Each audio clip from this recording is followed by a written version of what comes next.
এই যে আমি কিছু অ্যালোভেরা গাছ তো আমার আছে, যেহেতু আমি গাছ বাগানের মালিক, গাছ তো আমার থাকবেই। ডগাগুলো কোনো কাজে লাগে না, এই জেলটা আনা যায় না, তো আমি ডগগুলো অনেকগুলো কেটে এনেছি। নিয়ে এসে দেখুন আমি একটা থার্মোকল কেটেছি।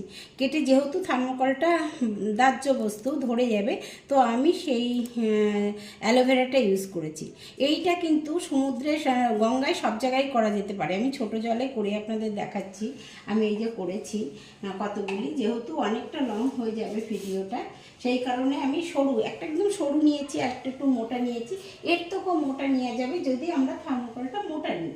সেটা কিন্তু আমরা গঙ্গাতেও ভাসাতে পারি। আমরা মোমবাতি জ্বালি সন্তানের উদ্দেশ্যে, স্বামীর উদ্দেশ্যে, সব ফ্যামিলির উদ্দেশ্যে আমরা মোমবাতি মায়ের উদ্দেশ্যে জ্বালি।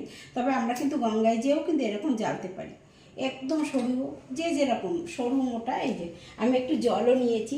আর আমি এই কৃত্রিম হাঁসটা কেন দিয়েছি বলুন তো, যে সমুদ্রে গঙ্গায় তো সমস্ত জলজ প্রাণী থাকে, তাদেরও কোনো ডিস্টার্ব হবে না কিন্তু এই থার্মোকলে যদি আমরা এরকম মোমবাতি জেলে ছাড়ি, কোনো অসুবিধা হবে না। দেখুন আমি কিন্তু এই দেখুন থার্মোকলের মধ্যে ছোট বড় সব রকম মোমবাতি আমি জেলে, দেখুন জেলে ঠাকুরের উদ্দেশ্যে আজকে আলো জ্বালতে হয় দীপাবলির চতুর্থীতে, ভূত চতুর্দশীতে পূর্বপুরুষদের উদ্দেশ্যে জ্বালতে হয়।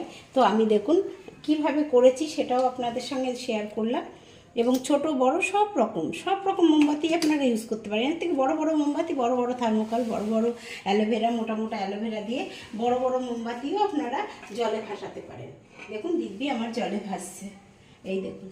তার মধ্যে জলজ প্রাণী থাকলেও কিন্তু কিচ্ছু অসুবিধা হবে না, এই ভাসতে ভাসতে ভাসতে ভাসতে ভাসতে ভাসতে চলে যাবে।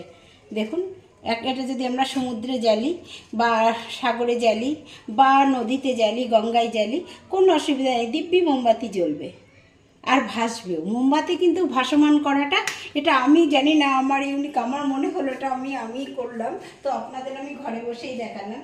তো আমরা যদি গঙ্গায় যাই, সমুদ্রে যাই, জ্বালতে চাই, তাহলে কিন্তু আমরা এভাবে মোমবাতি জ্বালতে পারবো।